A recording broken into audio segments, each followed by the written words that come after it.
창세기 17장 15절에서 19절까지 화면에도 나와 있죠. 우리 보겠습니다. 같이 한번 읽어보겠습니다. 하나님이 또 아브라함에게 이르시되 내 아내 사레는 이름을 사레라 하지 말고 사라라 하라. 내가 그에게 복을 주어 그가 네게 아들을 낳아 주게 하며 내가 그에게 복을 주어 그를 여러 민족의 어머니가 되게 하리니 민족의 여러 왕이 그에게서 나리라. 아브라함이 엎드려 웃으며 마음속으로 이르되 100세 된 사람이 어찌 자식을 낳을까? 사라는 90세니 어찌 출산하리요 하고 아브라함이 이에 하나님께 아뢰되 이스마엘이나 하나님 앞에 살기를 원하나이다. 하나님이 이르시되 아니라 네 아내 사라가 네게 아들을 낳으리니 너는 그 이름을 이삭이라 하라. 내가 그와 내 언약을 세우리니 그의 후손에게 영원한 언약이 되리라. 아멘.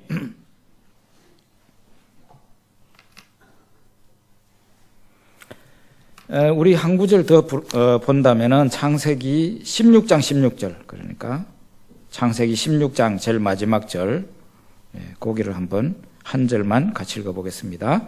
하갈이 아브라함에게 이스마엘을 낳았을 때에 아브라함이 86세였더라. 아멘.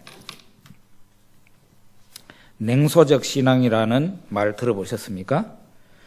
냉소적 신앙이라는 것은 신앙의 열정이 식어버린 그런 신앙입니다. 한때는 뜨겁게 예수님의 도를 따르던 사람이 여러 가지 이유가 있어서 그 일로 인하여 신앙이 차가워진 것입니다.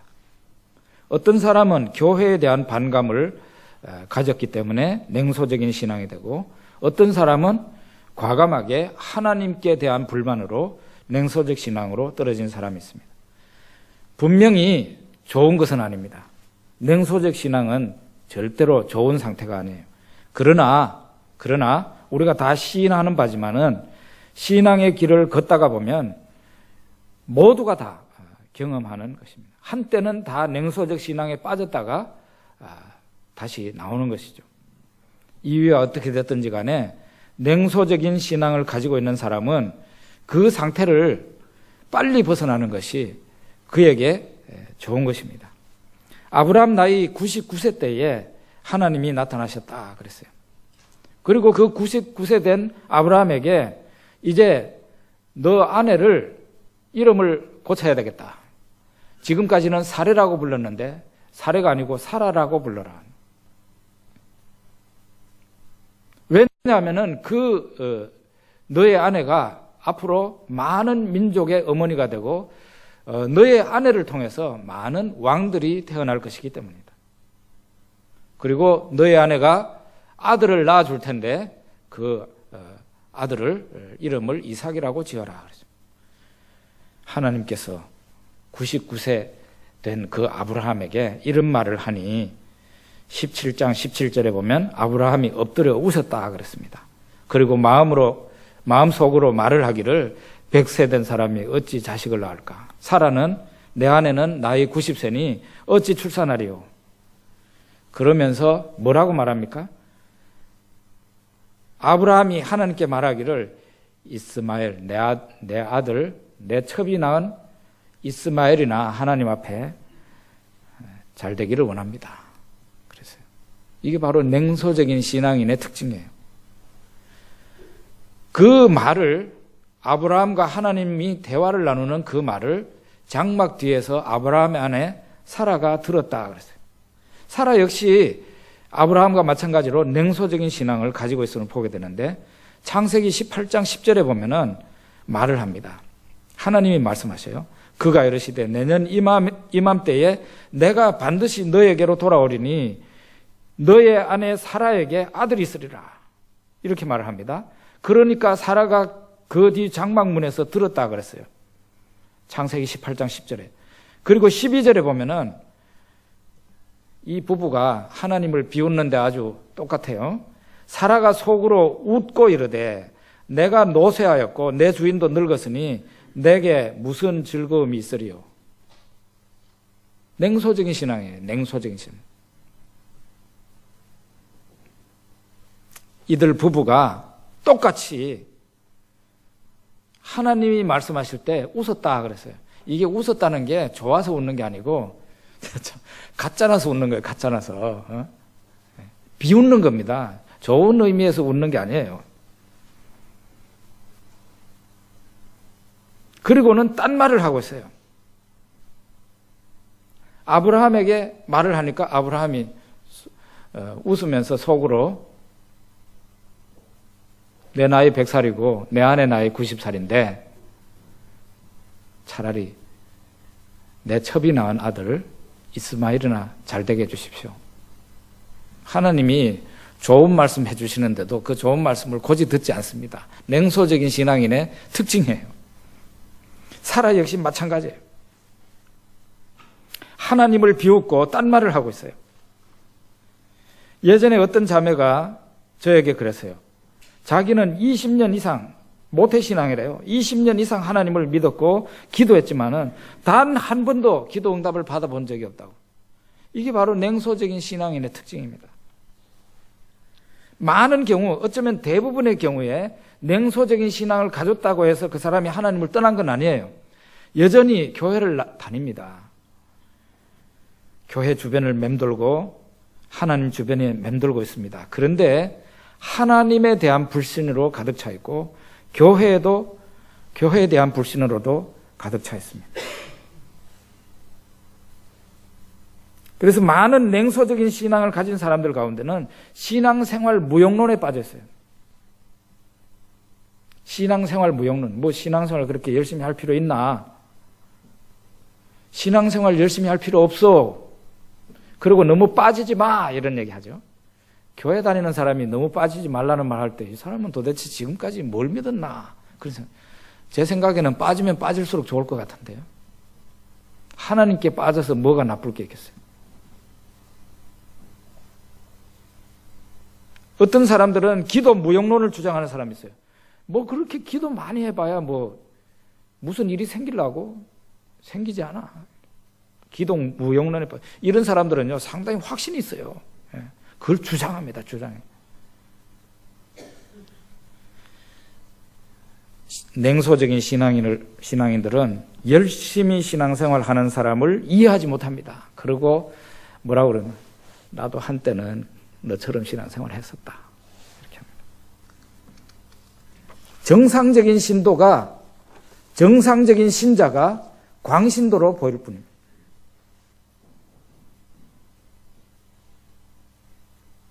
그러면은 냉소적인 신앙인의 양상, 그 모습은 어떤가 살펴본다면 이런 사람들은 대체로 교회와 신앙인에 대한 반감을 가지고 있어요. 교회를 떠난 사람들에게 이유를 물으면 교회나 신앙인들에게 상처를 입었다는 사람들이 많습니다. 어떤 사람은 교회 지도자에게 상처를 받았다고 말하고 어떤 사람은 교회에서 아주 기분 나쁜 일이 있었다고 그렇게 말합니다. 어떤 사람은 어릴 때 교회에서 신발을 한 짝 잃었어요. 그래가지고 그때부터 기분 나빠서 교회를 안 다녔어요.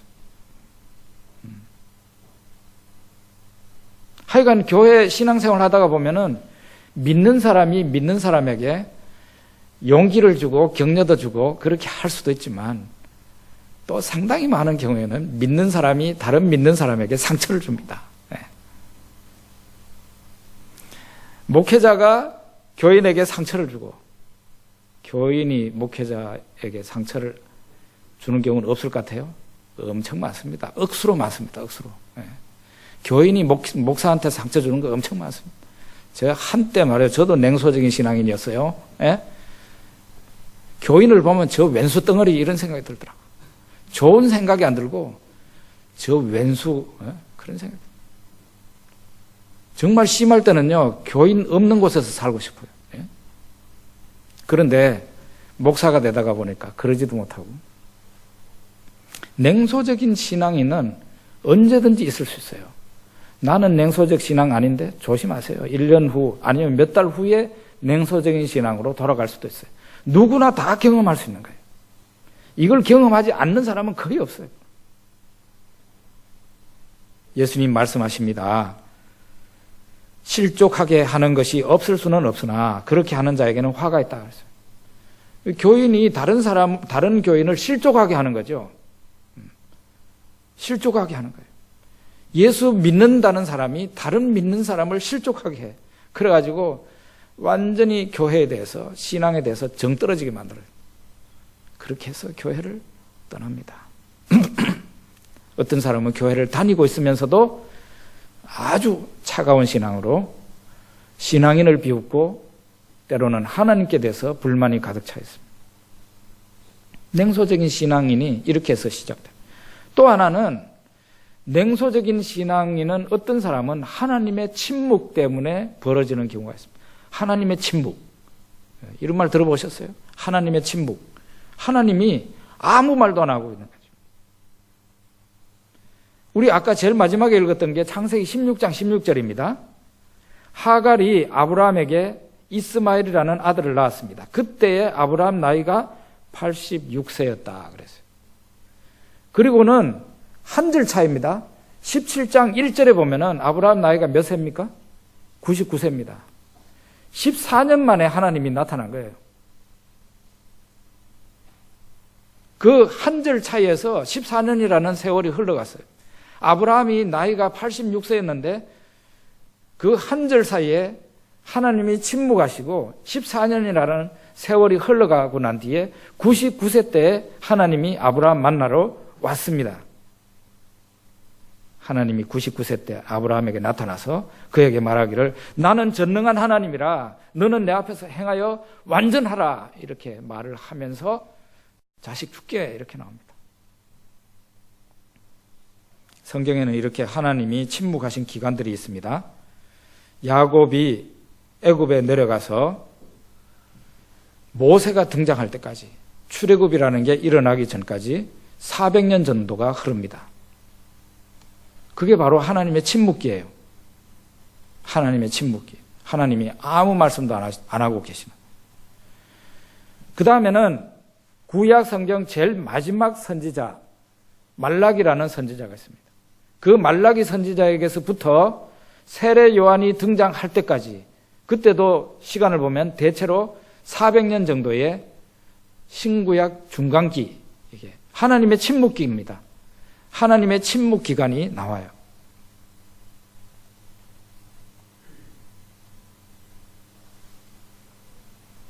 그 이유가 어디에서 나왔건 간에 하나님이 침묵하시면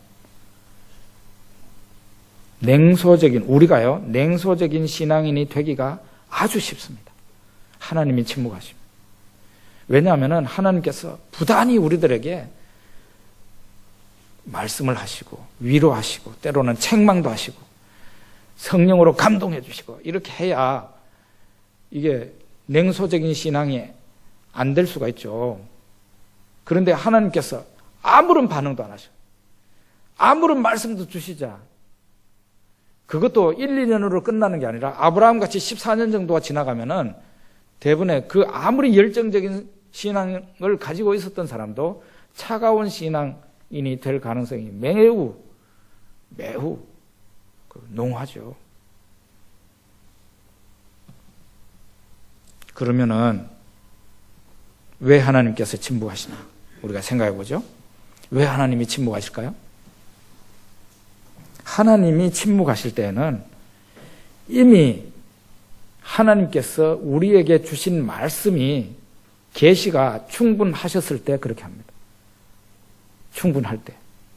더 이상 그 시점에서는 더 이상 줄 말씀이 없어요. 그럴 때는 침묵하는 거예요.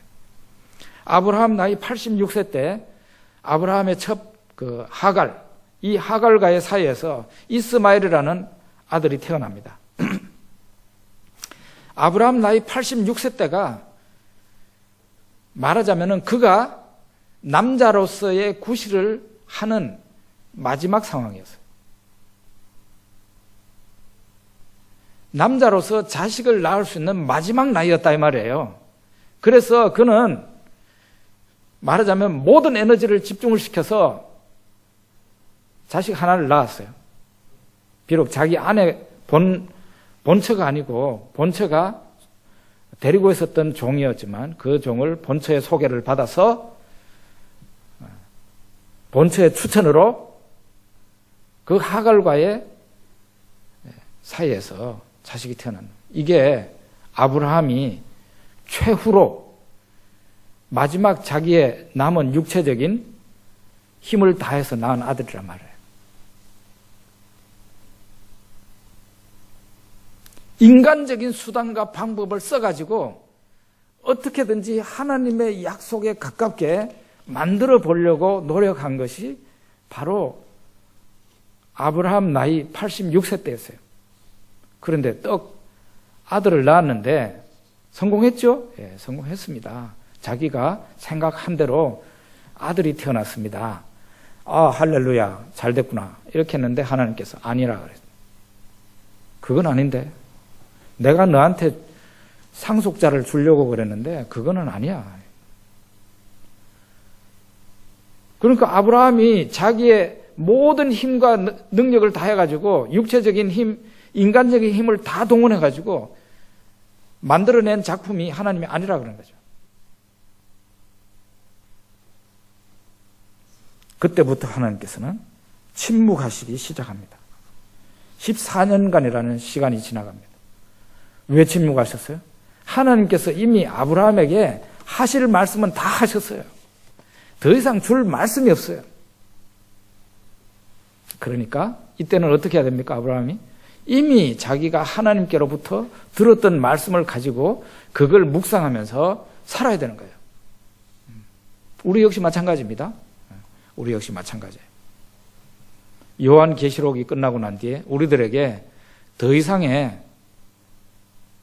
하늘로부터 내려오는 계시는 없습니다. 어떤 교회는 계시가 있다고 그러는데 정통교회에서는 계시가 없다고 그럽니다. 나 계시 받았네 그러는데 그건 거짓말입니다. 요한계시록 후서가 없다 이 말이에요. 요한계시록이 2000년 전에 끝남으로 끝난 거예요. 하나님이 인간에게 주신 말씀이 요한계시록으로 끝났어요. 그러면 그 이후에는 하나님의 침묵기입니다. 더 이상은 말씀하시지 않아요. 그럼 어떻게 살아야 됩니까? 하나님이 이미 주신 창세기에서부터 요한계시록까지의 그 말씀을 묵상하면서 공부하면서 다시 되새김하면서 그렇게 살아라는 거예요.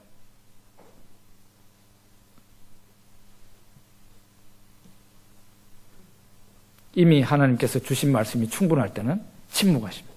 두 번째로는 사람을 시험하실 때 하나님은 침묵하십니다. 우리가 욥기를 보면 알겠습니다만은 욥을 하나님께서 시험하실 때 하나님께서는 욥의 고난 중에 침묵하셨습니다. 욥기 23장 8절 9절에 보니까 내가 앞으로 가도 그가 아니 계시고 뒤로 가도 보이지 아니하며 그가 왼쪽에서 일하시나 내가 만날 수 없고 그가 오른쪽으로 돌이키시나 배울 수 없구나. 욥이 지금 그런 말 하고 있는 거예요. 내가 아무리 하나님을 만나려고 그래도 하나님께서 안 만나 주신다 이 말이에요. 이게 욥의 고통을 가중시키는 거였어요. 욥의 자녀들이 다 죽었습니다. 그 많은 재산 다 없어졌습니다. 그걸로도 욥이 크게 하나님을 원망하지 않았어요. 그 다음에는 제2차로 사탄의 극심한 공격이 왔습니다. 그것은 욥의 몸에 악창이 나는 거였어요. 아침에 눈을 뜨면 언제 밤이 옳고 밤에 눈 감을 때는 언제 아침이 옳고 어마어마한 고통이 육체적인 고통이 왔어요. 그런데 욥에게 육체적인 고통보다도 어쩌면 더 큰 고통은 하나님이 만나주시지 않는다는 것이에요.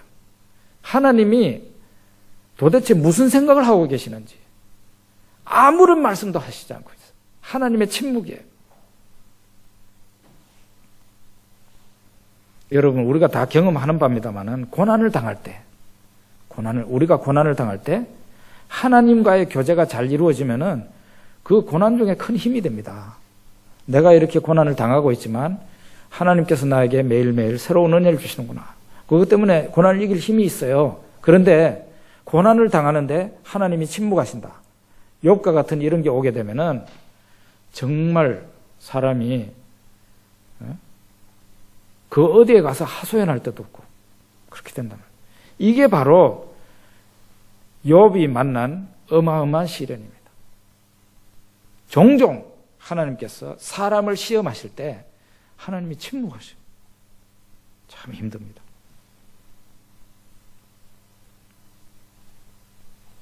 그리고 하나님이 침묵하실 때 마지막으로는 하나님이 때를 기다릴 때 침묵하십니다.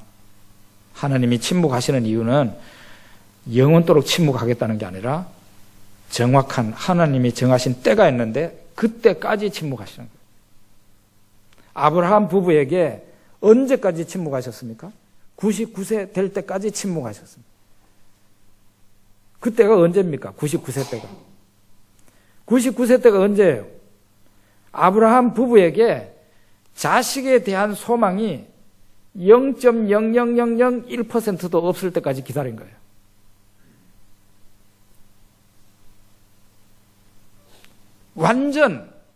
완전 인간적으로는 소망이 한 개도 없다고 한 그것이 오래 지나야 되는 거죠. 그때까지 침묵을 하셨어요. 하나님 종종 이렇게 일하세요.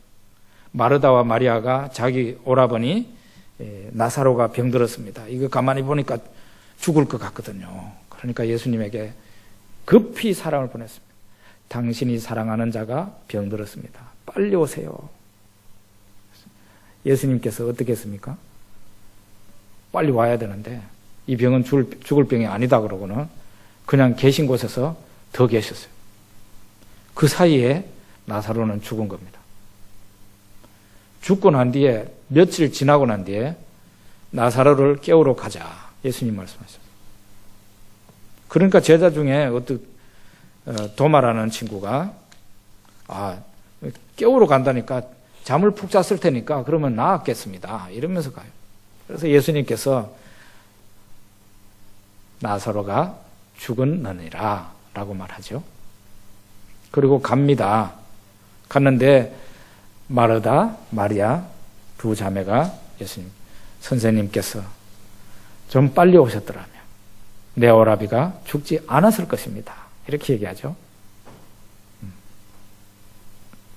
선생님께서 좀 빨리 오셨더라면 내 오라버니가 죽지 않았을 텐데요. 그리고 예수님께서 죽은 지 나흘이나 된 그 나사로를 만나십니다. 어디에 있었습니까? 나사로는 무덤에 있었습니다. 무덤에. 장례식이 다 끝났어요. 장례식이 다 끝나고 난 뒤에 오셨어요. 유대인의 장례는 우리나라 장례보다는 훨씬 더 복잡합니다. 사람 몸에다가 이 썩지 않는 방부제, 그 향품입니다. 향품. 향료를 엄청 집어넣습니다. 만약에 그 이게 방부제 처리가 된 거기에 그 방에 있으면은 질식해서 죽는답니다. 그 정도로 방부제를 엄청 집어넣는다. 거기에다가 큰 붕대라고 보면 돼요. 머리 끝에서 발끝까지 사람을 감는 거예요. 우리는 옷을 입히잖아요. 그죠? 죽은 사람에게 입혀주는 특수한 옷이 있어요. 이렇게 옷을 입힙니다. 그런데 저 중동 지역에 이스라엘이나 저쪽에는 이집트도 그렇습니다만 이 넓은 붕대예요. 그 천을 챙챙 감아요. 이렇게 사람을 챙챙 감아요. 이 머리끝에서 발끝까지. 그렇게 해가지고 무덤은 우리같이 이렇게 흙으로 봉분을 만드는 게 아니라 돌을 가지고 이렇게 무덤 굴을 만들어 놨어요. 거기다가 시체를 갖다가 넣어 놓습니다. 그리고 무덤 보통 입구는 돌로 막고요. 그겁니다. 장례식이 끝나서 나흘이나 지났는데 예수님께서 오셨습니다. 그리고 그 무덤 돌문을 옮겨 놓으라 그러고 나사로야 나오너라 하고 예수님께서 말씀하셨어. 그 나사로가 나왔다 그랬어요. 죽은 나사로를 살린 겁니다. 예수님이 하시는 일이 이런 식으로 하셔요. 인간적인 소망이 완전 없어졌을 때 아무런 희망과 가능성이 완전히 없어졌을 때 그때 나타나셔가지고 일을 하시는 거예요. 희망이 조금이라도 있으면 안 나타나세요. 침묵하세요.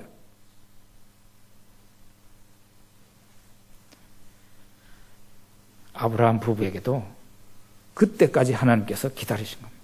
아브라함 나이 99세가 되었고 그의 아내 나이는 90살이 되었을 때 무슨 소망이 있어요? 아무런 소망이 없어졌어요. 소망이 없어진 지가 이미 오래 지나갔어요. 이제는 죽을 날만 기다리는 이 부부에게 하나님이 느닷없이 나타나셔가지고 내년 이맘때에 너의 아내 사라가 아들을 낳을 거야. 피식 웃으니까 너 웃었지? 이름을 웃음이라고 지어. 이래가지고 이삭이라고 지은 거예요. 정말로 아주 웃기는 하나님이죠. 정말 웃기는 하나님이에요. 좀 주려면 좀 빨리 와서 주시지. 그렇게 그냥 사탕을 가지고 애 약 올리듯이 줄까 말까 이래가지고 그냥 25년이나 가나안 땅 들어가고 났는데 25년이나 약을 올리다가 제일 마지막에 그냥 아브라함 부부가 사실은 성질난 거잖아요. 하나님께. 약속이고 뭐고 다 때려치워요. 이 정도까지 간 거잖아요. 그때 와가지고 하나님께서 자식을 주시겠다고 그러니까 아브라함도 웃고 장막 뒤에서 그 얘기를 듣고 있는 사라도 웃고 그러니까 하나님께서 너 웃었지? 애 이름을 웃음이라고 지어. 그래가지고 이삭이라고 지은 거예요. 어떤 희망도 없어졌어요. 자식을 낳을 수 있는 희망이 완전히 없어진 상태예요. 그런 상태가 아주 오래 지나갔어요. 냉소적인 신앙인으로 바뀌어졌습니다. 그때까지 하나님께서 기다리고 침묵을 하신 겁니다. 사사기 6장에 보면은 기드온이라는 사람도 큰 일을 했던 사람이잖아요. 그런데 그 사람도 한때는 냉소적인 신앙인이었어요. 이스라엘 자손이 여호와 하나님의 목전에 악을 행했다 그랬어요. 그래서 하나님께서 화가 나셔서 7년 동안 이스라엘 사람들을 미디안 사람들의 손에 그냥 넘겨버렸어요. 그러니까 이 미디안 사람들은 꼭 그 새싹이 나는 철만 되면은 양이고 소고 그냥 약대고 데리고 와가지고 그걸 이스라엘 사람들 갈아놓은 그 보리밭, 밀밭을 다 뜯어먹어버렸어요. 그리고 추수 때가 되면은 또 추수한 양식 그냥 빼앗아 가지고 가고.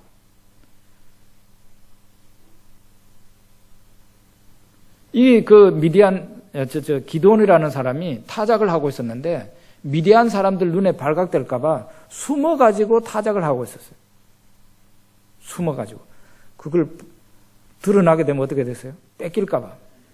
상황이 이런 상황이었어요. 그런데 그때에 미디안 사람들이 큰 대군을 거느리고 이스라엘을 또다시 국토를 넘어 침범해 들어왔습니다.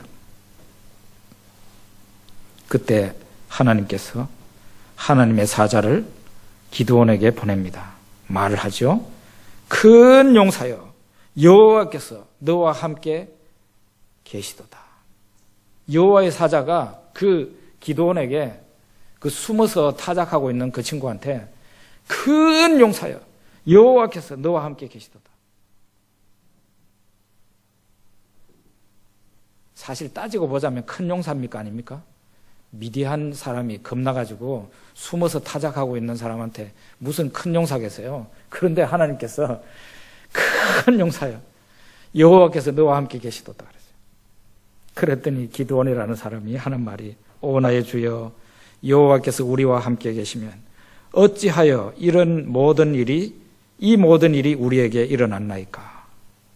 여호와께서 우리를 애굽에서 올라오게 하신 것이 아니냐 한 그 모든 이적이 어디 있나이까. 이제 여호와께서 우리를 버리사 미디안 사람들의 손에 우리를 넘겨주셨나이다.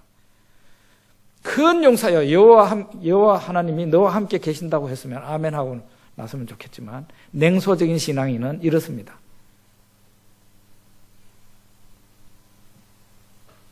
그만큼 이스라엘의 상황은 어려웠고 미디안이라는 적을 물리치기에는 불가능했습니다.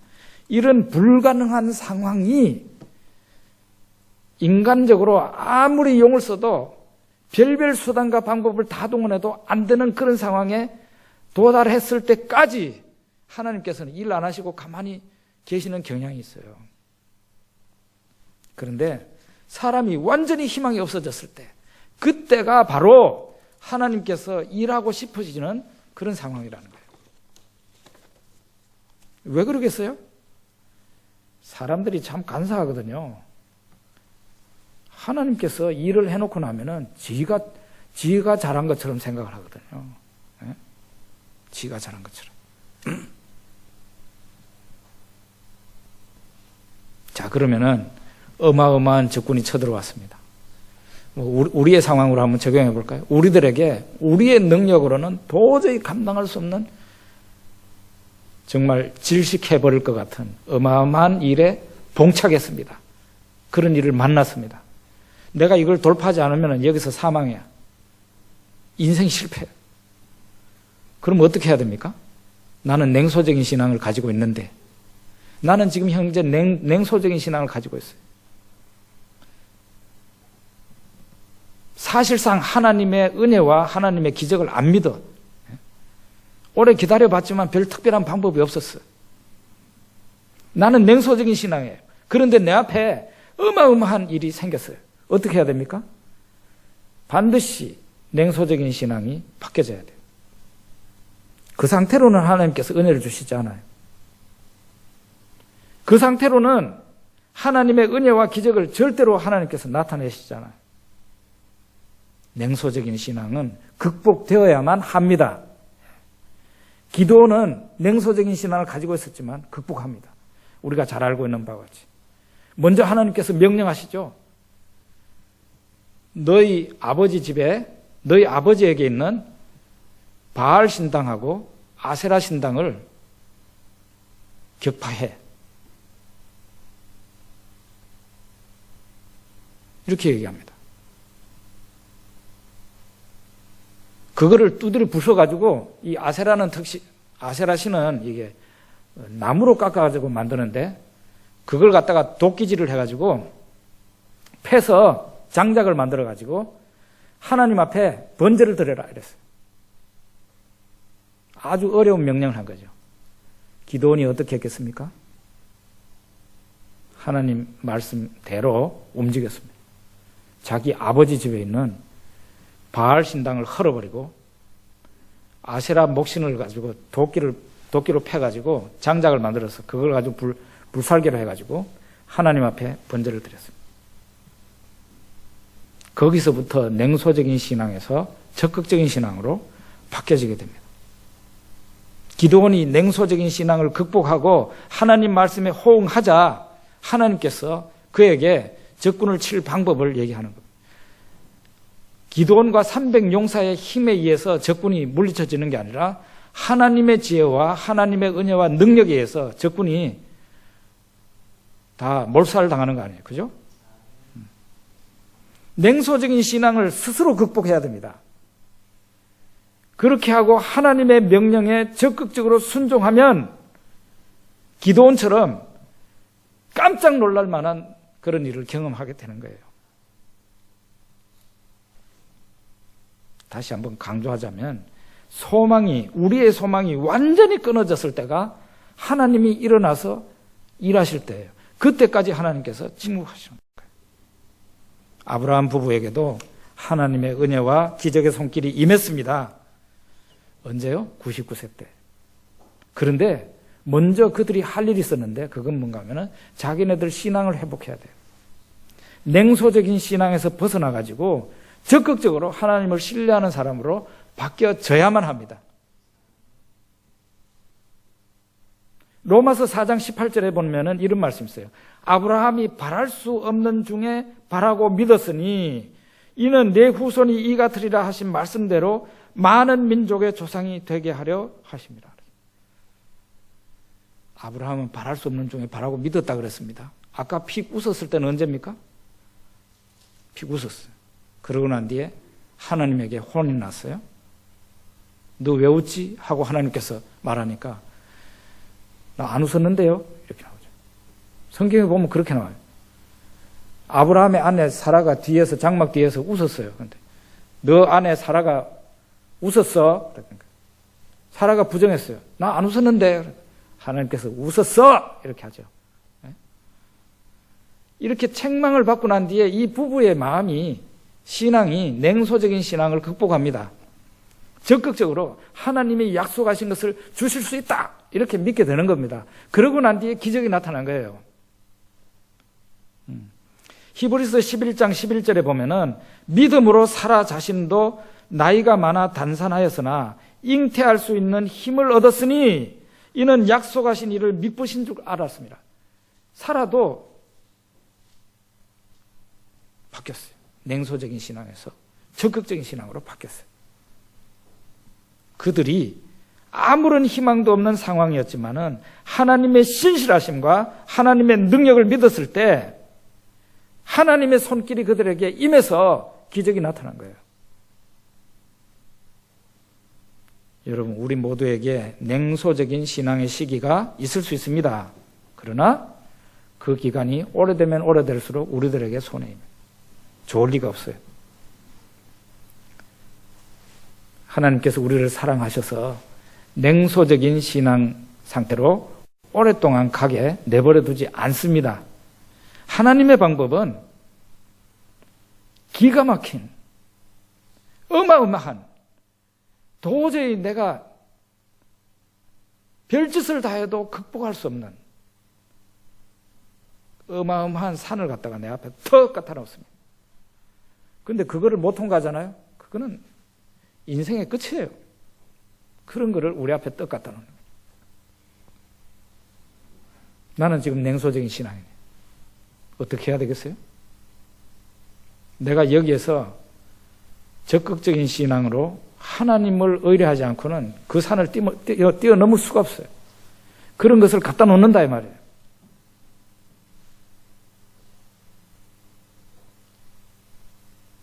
그러면은 방법이 어떤 방법밖에 없는지 알아요? 하나님을 의지하는 방법밖에 없어요. 아무리 냉소적인 신앙을 가지고 있는 사람도 그런 일 만나면은 살라고 생각이 달라지게 됩니다. 지금까지 자기가 알고 있는 성경 지식을 총동원하게 돼요. 지금까지는 성경 읽는도 안 했는데 그때부터는 막 성경을 엄청 읽게 되는 거예요. 하나님 말씀을 어쩌든지 자기가 알아야 되니까 계속 성경을 읽는 거예요. 그 말씀을 가지고 승리할 수 있으니까요. 그 다음에는 젖먹던 힘까지 다 동원해가지고 기도를 합니다. 살려달라고 기도합니다. 그런 사람들의 기도는 축 처진 그런 기도가 아니에요. 하나님 날 살려주세요 이렇게 기도하는 거죠. 네? 죽을 힘을 다해서 기도합니다. 그러면은 하나님의 은혜가 나타나고 하나님의 능력이 나타나게 되는 것입니다. 마지막 순간에요. 내가 죽었구나. 나는 죽었다. 그러는 순간에 하나님의 기적이 나타나요. 나는 이제 내 인생 끝이구나. 나는 이제 여기서 죽음이구나. 할 때 그 마지막 힘을 다해서 하나님 말씀을 읽고 마지막 젖먹던 힘까지 다 힘을 다해서 하나님 앞에 의지하고 기도할 때 하나님의 깜짝 놀랄 만한 능력이 나타나서 내가 저 산골짜기 가장 깊숙한 곳에 처박혀서 어떻게 할 자포자기하고 있었는데 하나님의 은혜와 능력이 나타나잖아요. 한순간에 순식간에 그 골짜기 가장 깊은 곳에 처박혀 있던 그 인간이 산 제일 꼭대기 올라가가지고 만세를 부르고 있는 거예요. 이렇게. 여러분 성경 보십시오. 하나님이 그런 식으로 일을 하시지.